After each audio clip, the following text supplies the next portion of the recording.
आपल्याकडे first line defence आहे, हा एक्सटर्नल डिफेन्स आहे, बाहेरचा डिफेन्स आहे जो प्रिव्हेंट करतो entry of micro organism in blood, मध्ये जाऊ देत नाहीये कुणाला, बॅक्टेरियाला. मग आता याच्यामध्ये आजपर्यंत पहिली बॅरियर आहे फिजिकल बॅरियर, फक्त स्किन असणे हे पण आपला डिफेन्स आहे. तुम्ही पाहिलं असेल एखादी वुंड असेल, स्किन नाहीये, ओपन झालंय, इंजुरी आहे, तर there is a fast chances of contamination, कारण ही बॅरियर नाहीये. बॅरियर आहे मग हे आपला बॅरियर ऑफ डिफेन्स आहे. सो एक दिन सेकंड म्युकस बॅरियर ही एक डिफेन्स आहे. तुम्ही पाहिलं असेल की आपण ज्या वेळेला बाहेर मार्केटमध्ये जातो त्याला आपल्याला स्नीजिंगचा एक इफेक्ट जाणवतो.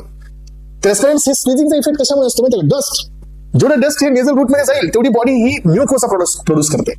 बॉडीचं टार्गेट काय असतं की जास्तीत जास्त म्युकोसा प्रोड्यूस व्हावा आणि सगळे डस्ट त्याच्यात इंटरॅक्ट व्हावे आणि मग तिथूनच बाहेर जावे. No entry into the body. म्हणजे म्युकोझल मेम्ब्रेन हा पण आपल्या बॉडीतला एक डिफेन्स आहे. सो हा म्युकोझा रेस्पिरेटरी ट्रॅक वरती आहे, जेनेटल ट्रॅक वरती आहे, जीआयटी ट्रॅक वरती आहे, सगळीकडे आहे. सो केमिकल बॅरियरचा पण आपल्याकडे डिफेन्स आहे, that is physiological and the functional barrier. Example बघा, skin, mucosal membrane, glands, skin has a sweat. बघा केमिकल डिफेन्स जे की पीएच ऍसिडिक होतो, स्वेटिंग नंतर साल्ट इथून सिक्रेट होतात, पीएच ऍसिडिक होतो आणि ऍसिडिक झाल्यामुळे तो बॅक्टेरिया डिस्ट्रॉय करतो.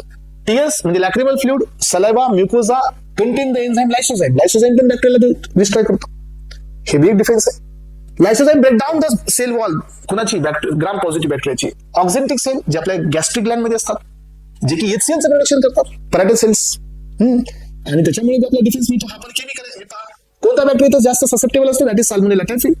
हे बघा, पीपल हू टेक रेग्युलरली अँटासिड्स, जे रेग्युलर अँटासिड्स घेतात त्यांना सो टायफॉइड होण्याचे चान्सेस जास्त असतात, more susceptible for the typhoid.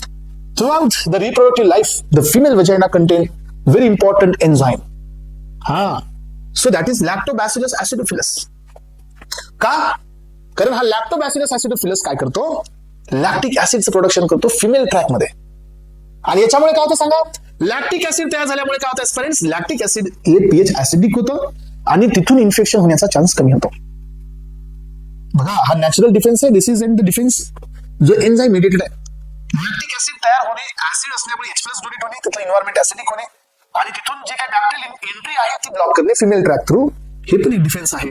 Acidic pH minimize the chances of vaginal infection, म्हणून हा नॅचरल डिफेन्स आहे.